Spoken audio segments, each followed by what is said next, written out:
The truth about money. Are you ready? Money is great. Money is useful. Money is fantastic. But you do not want it and you don't need it. You heard me right. Money is fabulous, but you do not want it and you do not need it. If you don't have it, it doesn't matter. It doesn't matter if you don't have it. It does not matter whether or not you have it. Wait a minute. If money is so useful and fantastic and great, then why would it not matter? How could it not matter whether or not you have it? Good question. Here's why. If money, more specifically not having money, stresses you out, then this says something about who you are. If money stresses you out, then you are, in the moment of that stress, someone who has a lot of resistance to receiving money with ease. This is not meant as an indictment or judgment about you, by the way. It's just another way of saying that if money stresses you out, then you have some beliefs about money that are not helping you to receive money with ease. And therefore, the first order of business is to get you to soften that resistance and, better still, to shake it off and replace your unhelpful beliefs with some beliefs that are more helpful. I repeat, whether or not you have money right now is irrelevant, which happens to be why anyone can have it and anyone can lose it. It's why someone can go from rags to riches overnight. It's also why someone can lose their entire financial empire in one day. I repeat, whether or not you have money right now is irrelevant. Anyone can have money, lots of it, including you. You can have it through hard work, blood, sweat, and tears, toil and suffering, or you can come into it with ease while having buckets of fun, having the time of your life even. These are options, meaning you get to choose. You do not have to work hard, sweat blood, toil and suffer, and sell yourself body and soul in exchange for money. You can if you choose, and you don't have to. Same goes for the other option. You do not have to have buckets of fun making money. You do not have to enjoy making money. You can, and you don't have to. That's why you see some people working hard, people who work 100-hour weeks at jobs they hate, barely making enough to get by on the one hand, and on the other hand, people who work hard not one bit, spending their days on things they love with plenty of time for relaxation, who make several times the money of those who toil and suffer and work hard. This video is not about the fairness or unfairness of life when it comes to money, by the way, or about the virtue or lack of virtue in hard work. This video is about the very real choices you have when it comes to money.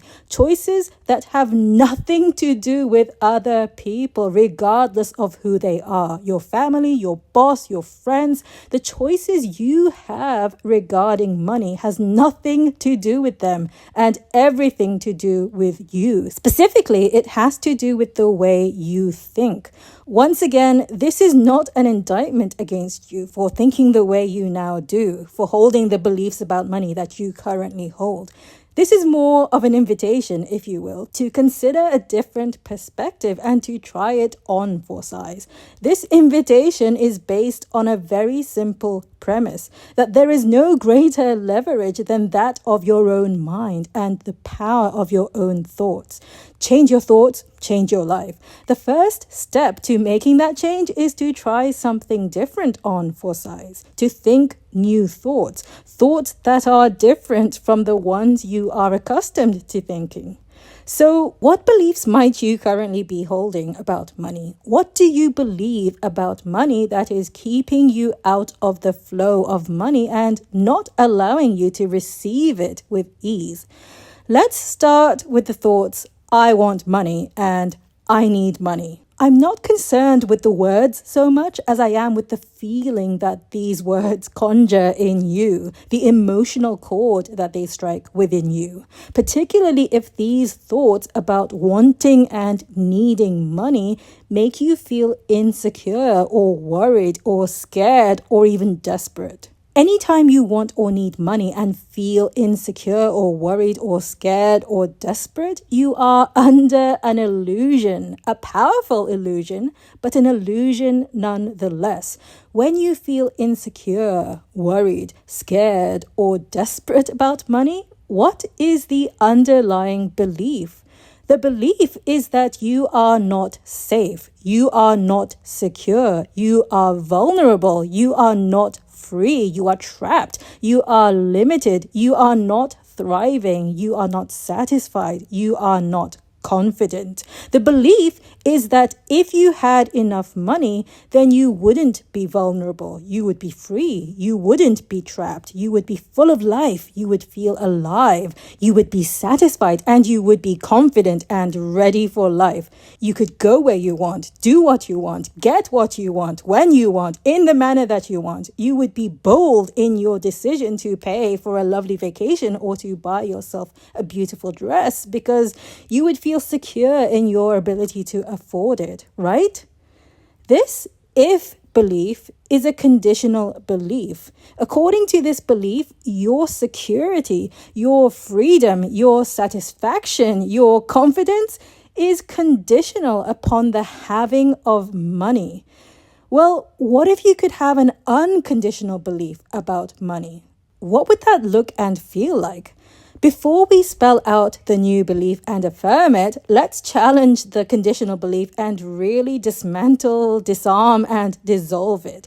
Let's challenge the conditional belief that says that not having enough money makes you feel unsafe, insecure, scared, blah, blah, blah, and that having enough money would allow you the confidence and freedom to do what you want and to satisfy you and give you that sense of security, basically.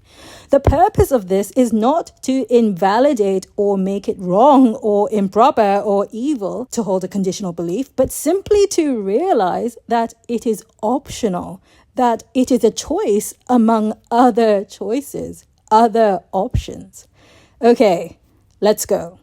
Do rich people always feel secure and confident in matters relating to money? Do rich people never feel vulnerable about their finances? The curious thing about human emotion is that it is always in flux. It is never static. It's a feature of the human experience because we are human beings and not machines. We are emotional beings, not robots. People who suddenly come into extreme wealth have been known to question whether or not they can afford something they clearly can afford now that they have millions. And the reason they question it is because they are just so used to questioning whether or not they can afford to make a purchase. Eminem talks about this, the rapper with a hugely successful music career. He tells the story of wanting a Rolex watch and asking his manager if he could afford to buy one because he genuinely didn't know if he could, and about getting made fun of for asking such a question because of course he could afford it. What was he even talking about? Eminem is not the only one who talks about having to adjust to prosperity. Not that it matters what he or anyone else has experienced. Imagine that you suddenly come into extreme wealth, the kind of wealth that means you never have to work again a day of your life. Are you immediately going to go out and spend millions of your newfound wealth to buy a yacht or a private jet or a private island or even just an obscenely priced piece of art to hang on your wall? Probably not, right? You're probably not going to veer too far off from your current spending habits. Not immediately, anyway. You might pay off your existing debts. You might be more generous in how much you spend on things you already spend money on, like groceries, clothes and accessories, household appliances, furniture, and things like that. You might move to a nicer place, but it would probably take you some time to even get used to the idea of spending money on things you consider extravagant, even if you have the money to afford it. because extravagant and expensive and luxury are ideas. Ideas are relative. What you consider extravagant and what a penniless homeless person considers extravagant is probably going to differ. What you consider an expensive house and what Jeff Bezos considers an expensive house is also probably going to differ. Heck, people within the same income bracket and with roughly the same bank balance can and do differ in terms of what is or is not extravagant and expensive. Extravagant and expensive are ideas, relative ideas, and so is affordable. There are rich people who are content and satisfied with the money they have, and there are rich people who have money but feel poor. There are people who think celebrities like Leonardo DiCaprio, Jennifer Lawrence, and Beyoncé are rich, and there are people who, believe it or not, consider these celebrities to be poor. And now think about a poor person. Do poor people always feel insecure and vulnerable and scared and trapped and desperate? When J.K. Rowling was unemployed and surviving on welfare, was she always insecure and scared and desperate? She has talked about feeling depressed as an unemployed single mother, sure, but do you think she was depressed when she was writing Harry Potter? I mean, literally, as she was putting pen to paper and creating the story, when she was imagining, ideating, bringing the characters to life on the page. Was she feeling insecure and scared as she was doing so? Or do you think that she possessed clarity and confidence in her vision of the story and the characters and in her own writing, in her choice of words, for instance? Do you think that the creative process of writing and breathing life into the characters and story of Harry Potter brought her a degree of joy and satisfaction as a writer and creator? Do you think a joyless person devoid of an inner sense of security and confidence could produce a work of fiction like Harry Potter? There are poor people who feel miserable and scared and trapped and vulnerable and depressed about not having money, and there are poor people who feel content and inspired and creative and passionate and confident regardless of the fact that they have no money or very little of it. Your emotional state is not dependent upon your having money or not having money.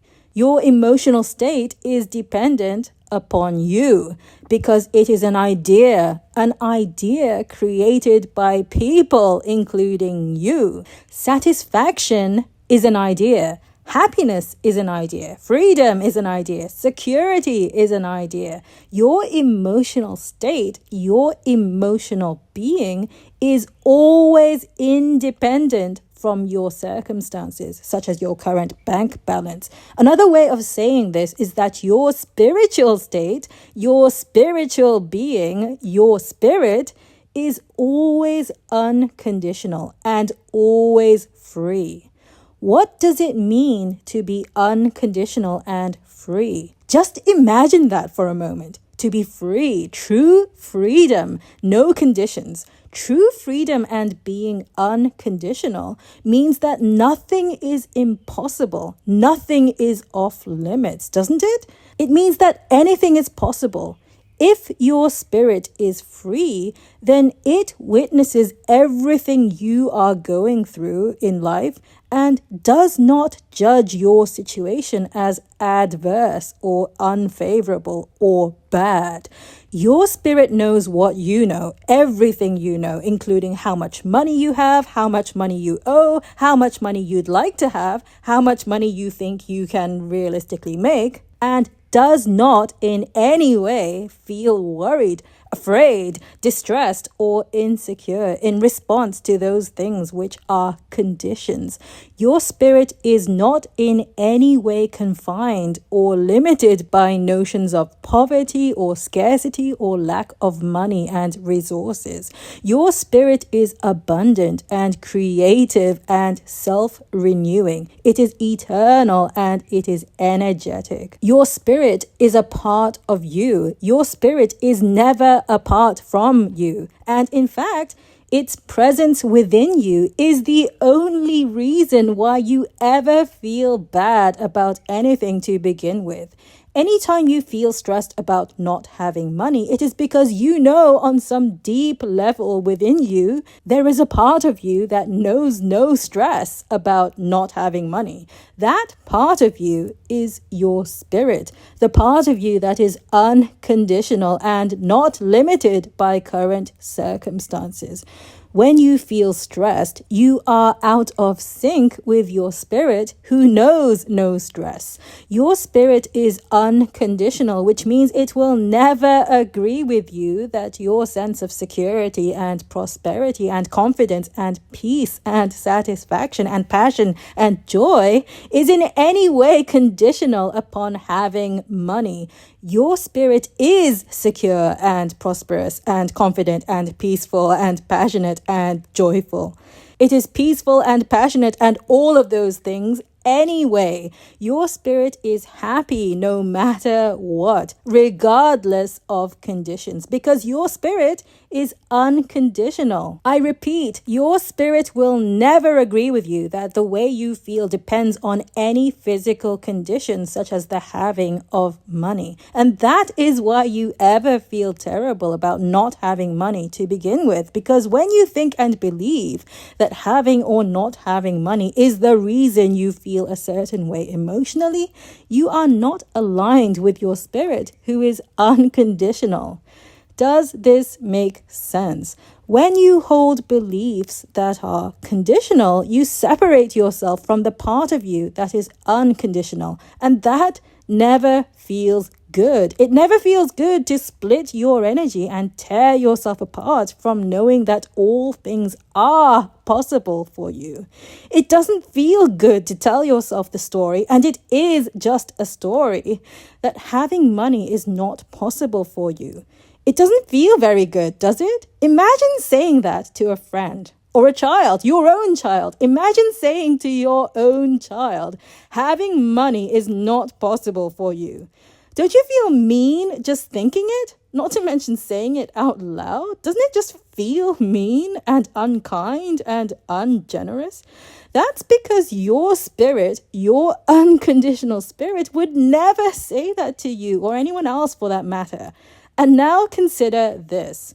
Having money is just as possible for you as not having money. A life with lots of money is just as much an option for you as a life with not very much money. Doesn't that feel so much better? Just to be clear, conditional beliefs can be helpful. They are not necessarily bad. Believing that you need to work hard at a job you hate in order to earn money, that if and only if you work hard at a job you hate, then you can make ends meet. This kind of thinking can motivate you to endure that job that you hate, which, when you don't know of any other option, actually seems like a pretty good idea and offers some measure of relief. But what if there is another option? Because there is another option. Your dissatisfaction, your unhappiness, your worry, your fear, all of your negative emotions are a major clue. You would never feel that bad unless somewhere in your being you knew without a shadow of doubt that there is something better for you out there, a life that is a perfect fit for you, a life where you do not have to struggle in order to survive, a life where you do not have to do things you hate, a life in which you do not have to sell your soul. Even if you have no idea what that life would actually look like in practical terms or how it could ever come about. If you have held conditional beliefs about money so far, there is no need to punish yourself for it.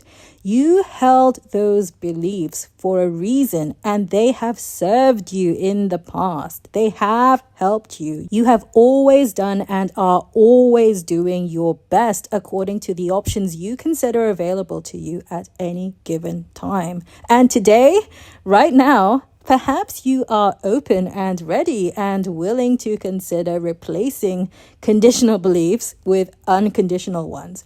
Because although conditional beliefs can be helpful, Unconditional beliefs are powerful. Not only are they powerful, they are eternally renewable because they come from within you rather than being imposed upon you by some external entity. In other words, they are self-renewing. And best of all, unconditional beliefs also happen to feel really, really good. When you are unconditional, nothing phases you. You will still want and need money for things, just as you always have, but your desire for money will not feel desperate or fearful or insecure. That's what I meant earlier on in the video when I said that the words "I want money" and "I need money" do not in themselves concern me so much as the feeling they inspire in you. You can want money and need money and be joyful about it. In fact, you've probably experienced this yourself before. For instance, say you are about to head out when you realize you almost forgot to take your wallet where you keep your cash and your cards. And as you grab your wallet and head out the door, you might think or even say out loud the words, "Oh yeah, I need my wallet," as in I need money to pay for things like transportation and groceries and whatever it is you spend money on. In that situation, the words "I need money" do not in themselves cause you to feel insecurity or fear, do they? In that particular moment, you're probably more likely to be feeling glad you remembered your wallet rather than worried or stressed about needing money. The words "I need money" do not themselves really mean anything in terms of the way you feel, because the way you feel can always be unconditional and independent of the words you speak and the thoughts you think. Same with wanting money. There's nothing wrong with wanting money or thinking and speaking the words "I want money." The only reason you ever feel bad about wanting money is because of some underlying belief you have, such as the belief that not having money and being poor somehow makes you incompetent or stupid and undeserving.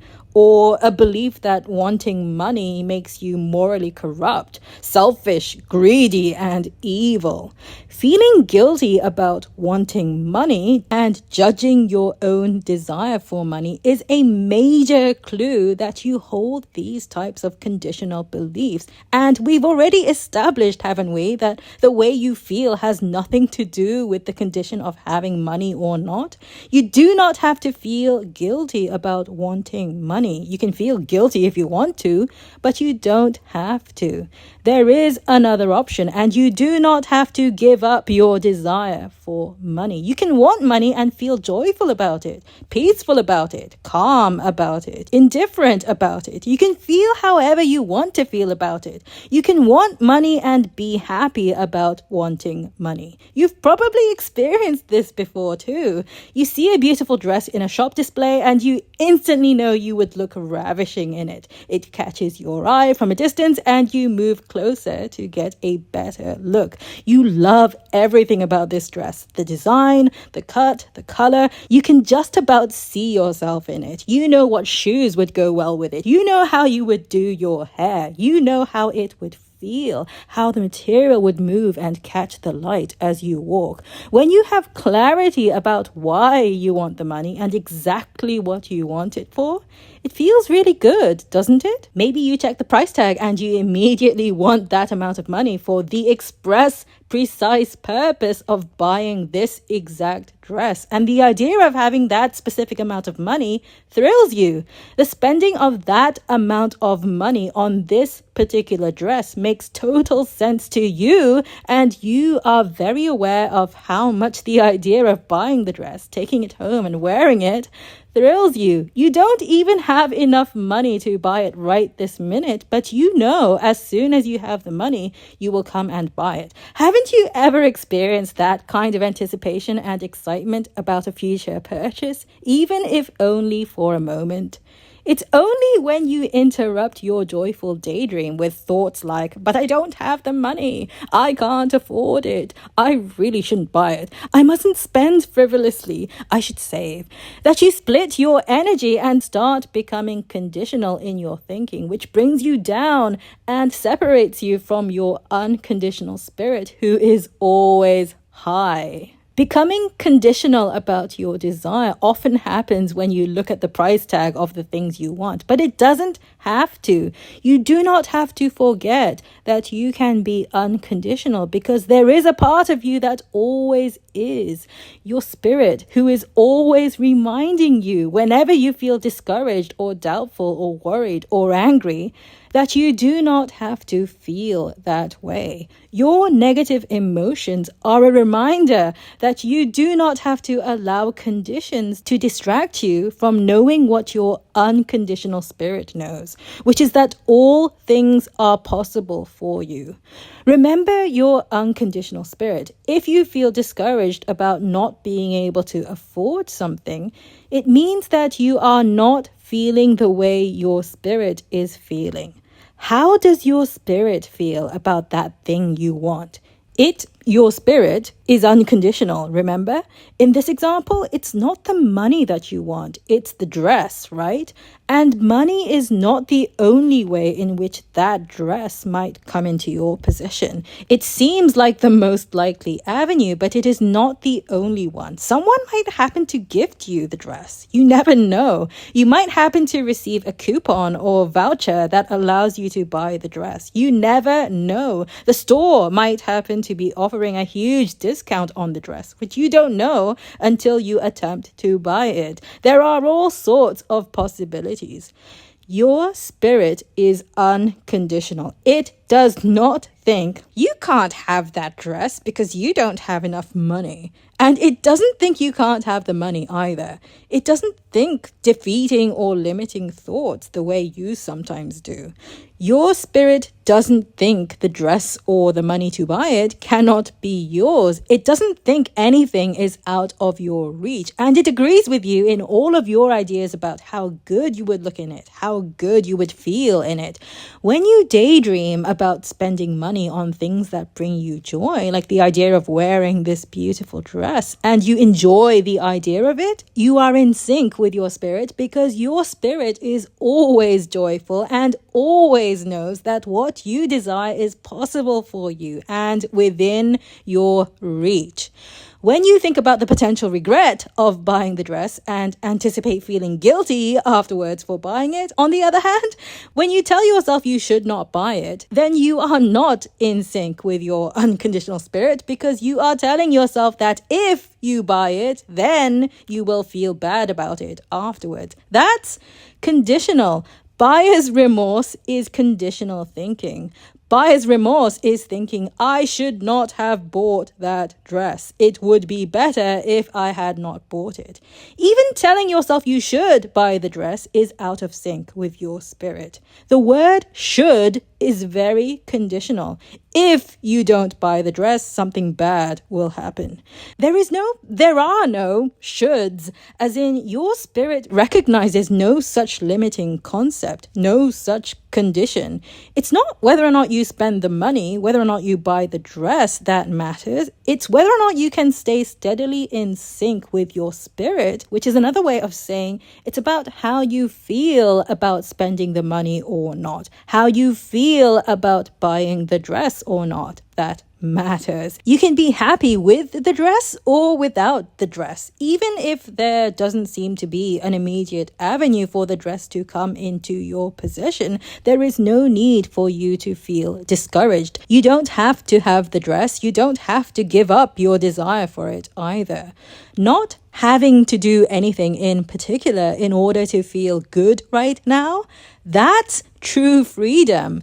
No course of action feels distressing or disturbing to you. Every course of action, whether it's to buy the dress later or to decide not to buy the dress at all, or to, for now, just think about the dress and how pretty it is, or to lose the plot and totally stress out over the dress because of how badly you want it, every course of action is optional. None of them is mandatory. None of them is necessary, which is just another way of saying there is no should, because drum roll, what you really want is not actually the dress. And guess what? It isn't the money either, although there is nothing wrong with wanting money. Like I said right at the start of this video, money is great. Money is useful. Money is fantastic. When you love and appreciate money, why do you love and appreciate it? What is it about money that you and I love? Is it the paper the dollars are printed on, the metal the coins are punched out of, or is it something else? Have you ever noticed something about people with a lot of money, rich people? I have. Rich people, people who have a lot of money, spend a lot of money, and they spend money in a lot of different ways. The richer people become, the more diverse their spending habits become. People get really creative in spending money. Rich people who get creative with their money spend it not just on stuff, expensive stuff even, but on ideas. Ideas, stuff that isn't even stuff. What are people actually paying for when they invest in stocks? It isn't the stock certificate.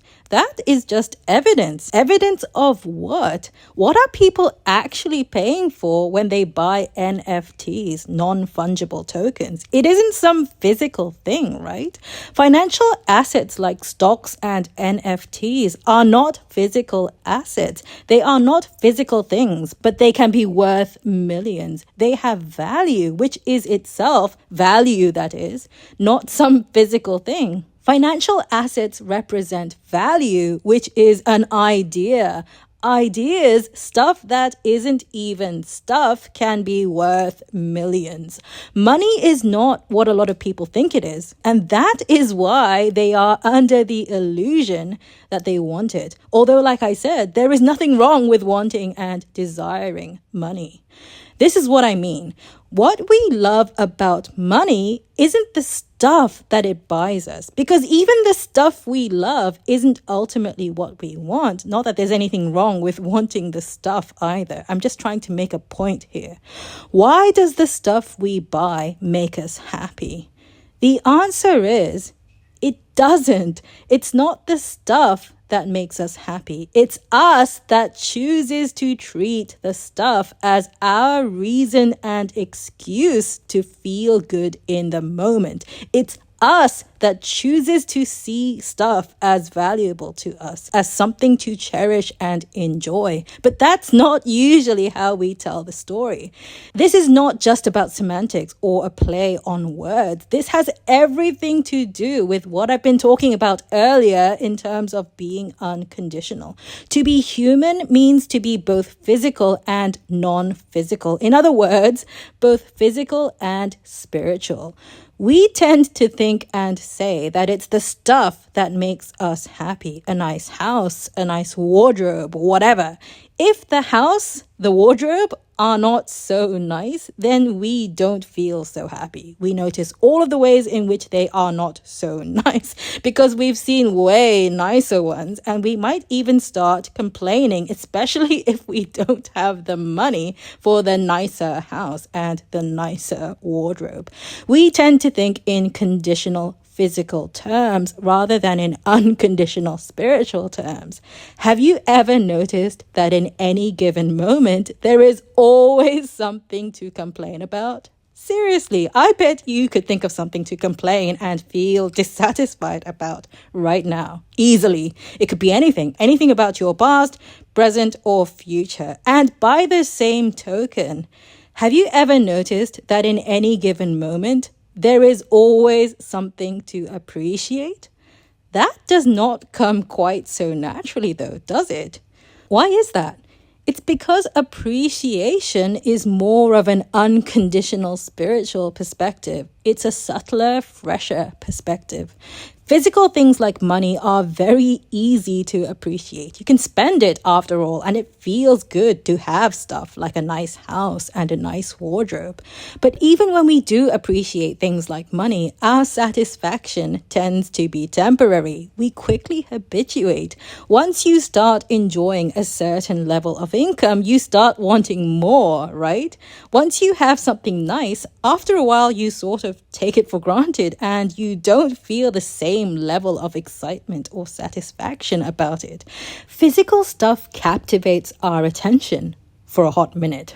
We are constantly looking for better and better stuff, like more and more money or a nicer and nicer house. Non-physical things can be just as powerful though, remember?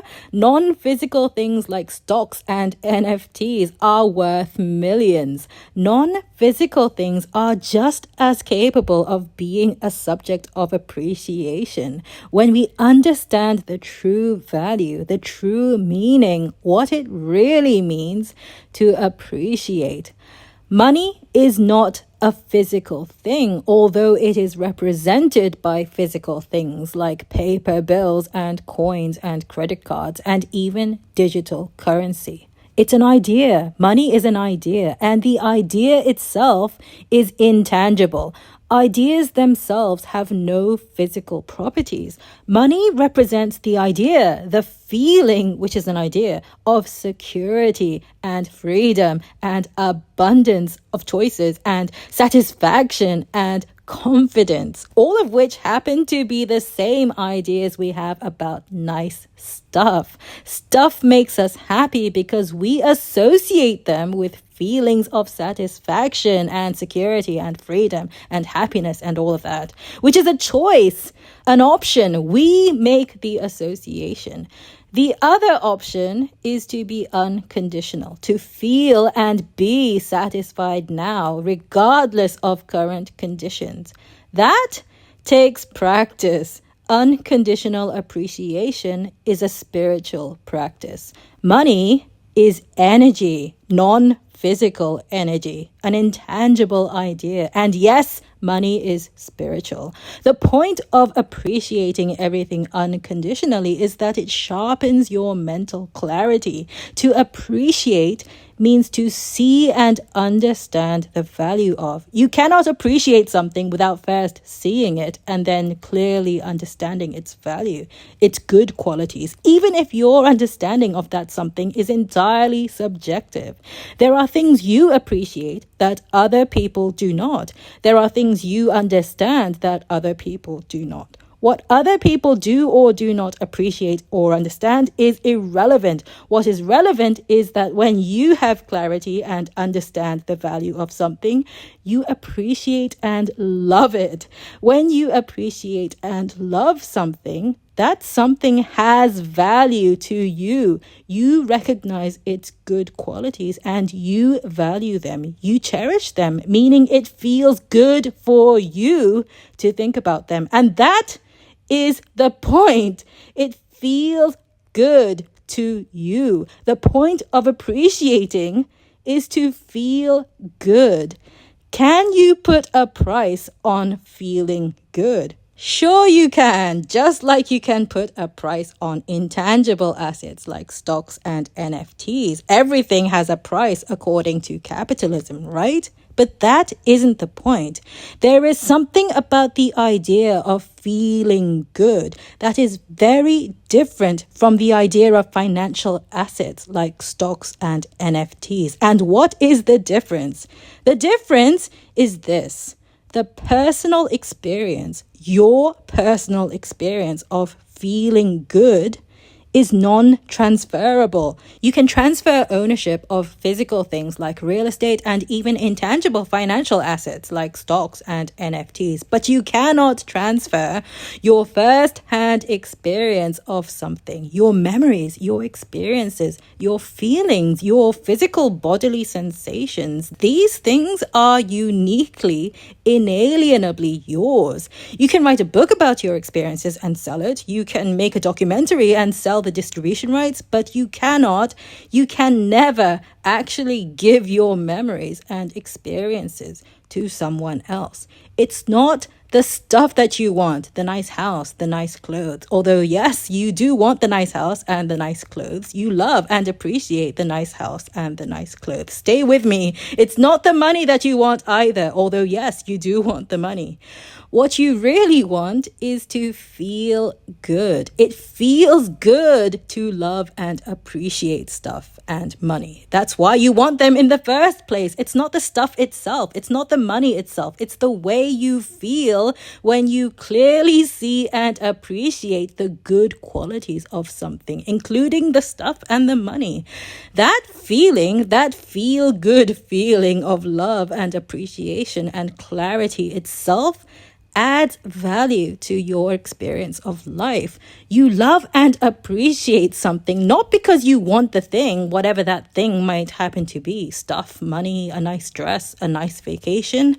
You love and appreciate because it feels good to love and appreciate. The nice stuff just happens to be easy objects, easy targets of your love and appreciation because you easily see their good qualities. You create the experience of love and appreciation, and you create the experience of enjoying money and the stuff you spend it on. Think about it. Think about the things you love and appreciate. You understand their value to you. You have clarity about them. When you have clarity about something, you know there is no confusion. There is no doubt. You have confidence. You are confident. You are secure. To feel and be loving and appreciative is to know the good qualities of something, anything, including even yourself. To feel and be loving and appreciative is to know who you really are, and who you really are is clear and confident and understanding.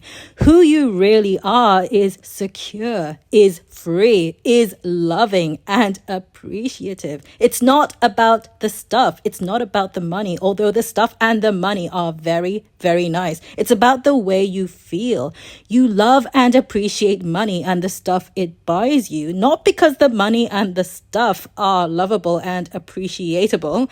You love and appreciate the money and the stuff it buys you because you are someone who loves and appreciates. I repeat, it's not about the stuff. It's not about the money. It's about the way you feel. It's about your experience of life, which is non-transferable and uniquely yours. Everything else under the sun can be bought and sold in the sense of ownership passing hands. In fact, that is the reason we think we buy stuff with money in the first place. We think we buy stuff with money because it makes us feel good to come into possession of and own these things. But unlike the stuff we buy and sell and the money we pay and receive for the stuff, the personal experience of feeling good, your personal first-hand experience of feeling good, can never be transferred. That's what makes it so special. Nobody experiences and appreciates life quite the way you do. Nobody understands and loves the things you understand and love quite the way you do. Nobody shares the exact same set of preferences and desires at any given moment in time as you do. Even if there were somebody with the same genetic makeup as you, like a twin or a genetically engineered clone of you, you would still not have the exact same experience of life because they would experience life from their own personal perspective. No two lives are the same. You and your experience of life are unique. Everyone is unique. The really neat thing is that to appreciate also means to increase the value of. That is one other meaning of the word appreciation, as in currency appreciation. When you see and clearly understand something, in other words, when you recognize its good qualities, the thing you clearly see and understand, appreciates. The more you appreciate something, the greater its value becomes. That isn't because the thing actually has some objective inherent value. It's because the value that something has is defined by the one who appreciates it, the one who understands and sees the good qualities of it. Value is entirely subjective. An art lover can appreciate the value of the Mona Lisa painting in a way that an ant or a squirrel does not. I'm not saying that non-lovers of art are ants or squirrels, by the way. I'm literally just saying that ants and squirrels do not appreciate art the way art lovers do, or even how a human non-lover of art does. Anyway, value is appreciated by the one who sees it. And what elevates the Mona Lisa, for instance, into the status of a masterpiece is the collective appreciation of many, many art lovers in the world, art appreciators of art. Not everyone appreciates the Mona Lisa. Some people couldn't care less about it and don't see what makes it so special. I've even heard some people rant about how much they dislike it. They don't feel particularly good when they look at it. It doesn't please them, and it even makes some people feel angry. Isn't that interesting? Point is, when you love and appreciate, not only do you get to feel really good, it has the interesting side effect of the things you love and appreciate appreciating in value, and not only that, coming to you and being attracted to you. Money is energy. Stuff is energy. Love and appreciation is energy. When you love and appreciate, you feel and are attracted to the stuff you love and appreciate because you value them, right? And the stuff you love and appreciate is also attracted to you. Attraction is magnetic. Love and appreciation are magnetic. Have you ever been newly in love? Then you understand firsthand the power of attraction. Being in love feels really, really good. Not only are you attracted to your beloved is attracted to you. You are glued at the hip and you do everything together. You go everywhere together and you have so much fun. You smile and laugh a lot. And when you make love, you become one. When something is attractive to you, when you love and appreciate something, not only are you attracted to it, it is attracted to you.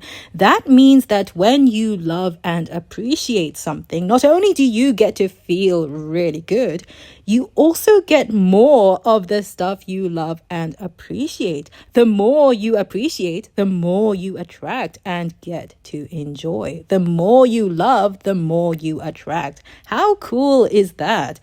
Very cool, I would say, but this is where it's so easy to fall into the trap, to fall under the illusion that that is the purpose of loving and appreciating. It's so easy to tell yourself and to believe that you should love and appreciate so that you can attract the stuff, so that you can attract the money. That is not the purpose of loving and appreciating. Attracting the money and the stuff is not the purpose of loving and appreciating. Attracting more stuff, including money, is merely a cool side effect, a wonderful consequence of loving and appreciating. Loving and appreciating has creative power, but that is not the purpose of loving and appreciating. There is no purpose in loving and appreciating other than to personally feel really good. The attraction of more good stuff is secondary. It's the difference between making love because it feels good to make love and making love in order to have a baby. It's also the difference between having kids because you want to have kids and having kids because everyone tells you you should have kids. Creating new life is a pretty cool side effect, an amazing consequence of making love, but that is not the purpose of making love. The purpose of making love is not to have a baby. A baby can result from lovemaking, but having a baby does not have to be the purpose of lovemaking. There is joy in the lovemaking itself. There is pleasure in the lovemaking itself, whether or not a baby comes out of it. Just like the purpose of making art is not the work of art, although the work of art is beautiful and glorious and amazing, art can be manufactured cheaply. Nowadays, AI can render beautiful images in seconds, and 3D printers can be used to create beautiful sculptures. Does that mean that there is no point in creating art anymore since machines can do it for us? Of course not. The end result, the image, the painting or sculpture or work of art, is not the purpose of creating art. The purpose of creating art is to enjoy the process of creating. An artist paints because she enjoys painting, not because she has to create a painting, although a painting is what results. A writer writes because she loves to write. A singer sings because she enjoys singing. A dancer dances because she loves to dance. An actor acts because she loves to act, and so on and so forth. There is only ever one reason to do anything and to do it again and again and again, and that is because you want to do it, because you choose to do it, because you love it, because you are inspired to it, because it feels good to you to do it. The same goes for the act of loving and appreciating, regardless of what it is you happen to be loving and appreciating, be it the stuff or the money to buy the stuff. Because there is no should, remember? It's not you should love and appreciate. That's conditional. And when you are conditional, it is so easy to fall into the energy of desperately wanting and needing, and the energy of feeling vulnerable and worried and insecure, as opposed to lovingly wanting and lovingly needing, and the energy of pure desire. It's not I must love and appreciate. It's wow, I love and appreciate. I get to love and appreciate.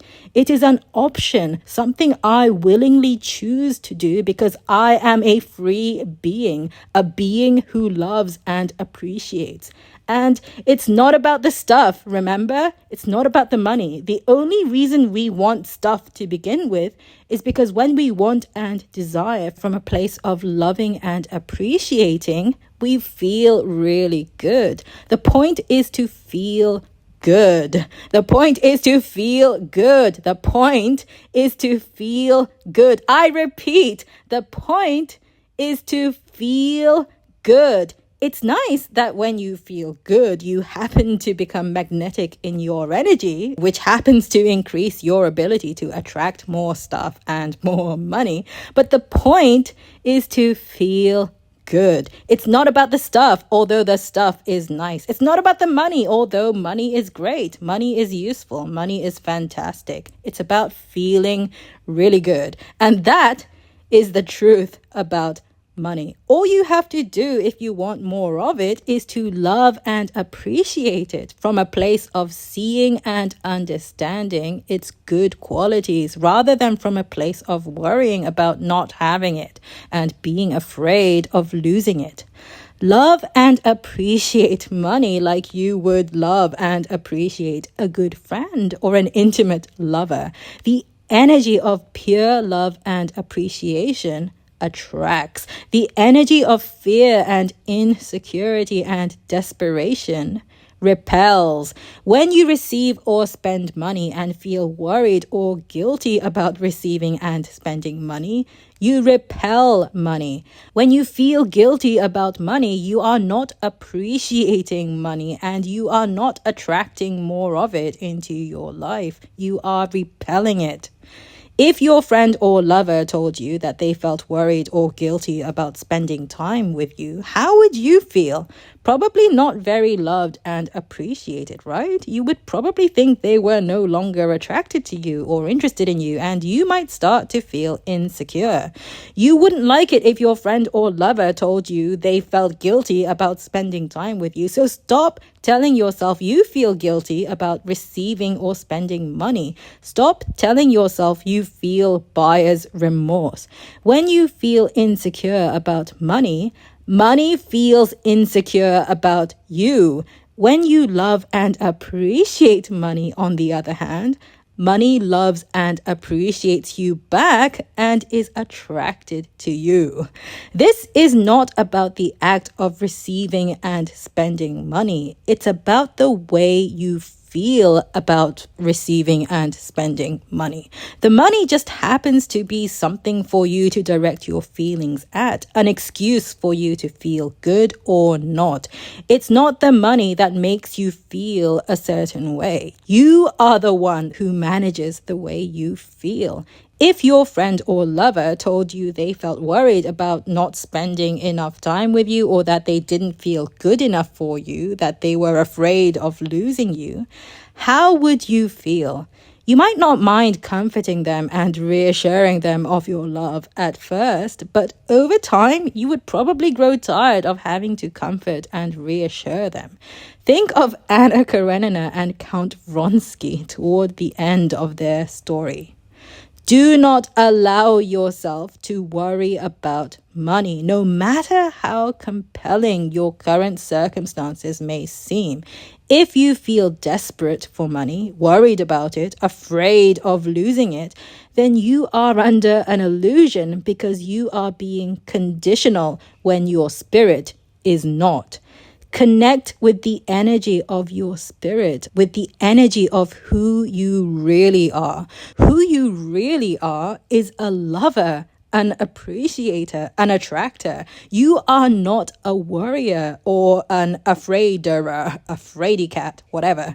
You are a lover. You are an appreciator. Tell yourself that you love and appreciate money and mean it. You know you are doing it, quote unquote, correctly when you feel really, really good. Pay attention to the way you feel about money. Keep your love and appreciation pure.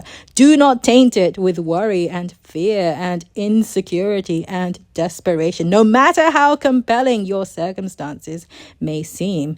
Enjoy spending your money. That means have fun with your money. What a price to pay, right? It does not mean going out and taking huge financial risks that you are not truly able to feel secure about taking. If you are someone in the habit of worrying about money, then it is unlikely that you will be able to take huge financial risks without feeling a whole lot of stress over it. There are many ways to enjoy money. You do not have to be rich at the level of Jeff Bezos in order to enjoy money. The things that Jeff Bezos spends money on has personal meaning to him, and the things that you spend money on has personal meaning for you. Spend money in ways that give you personal satisfaction. If you decide to save money, choose to feel good about it. If you decide to spend money, choose to feel good about it. Choose to feel good about any financial decision you make. Do not allow your energy of pure love and appreciation to become tainted. Don't beat yourself up if you notice yourself worrying and feeling insecure either. Just refresh your energy. Keep your energy fresh. This is not about giving lip service and telling yourself, I love money, while feeling worried and stressed and insecure inside. This is not about some superstitious ritual you go through, something you have to do in order to ward off financial ruin and stay financially safe and secure. You love money because it feels good to love and appreciate money, because you are one who loves and appreciates, not because money is some holy magical thing to be worshipped. Remember, you are a free being and you get to genuinely enjoy spending your money. Just like a painter gets to genuinely enjoy painting and a dancer gets to genuinely enjoy dancing. If you speak affirmations without truly feeling loving and appreciative in the moment, then you are just splitting your energy and weakening yourself by separating yourself from your spirit, who is unconditional. And you will know it by the way you feel. It won't feel good. And feeling good is your birthright. All you have to do is claim it. You don't have to feel good about spending your money. You are not under any obligation to feel good. It is not an obligation to feel good. You get to feel good about spending your money. It is a willing, conscious choice on your part because that is what you prefer and you are a free being who loves and appreciates. Not because you have to, but because that is who you really are. You love because you are a lover. You appreciate because you are one who appreciates.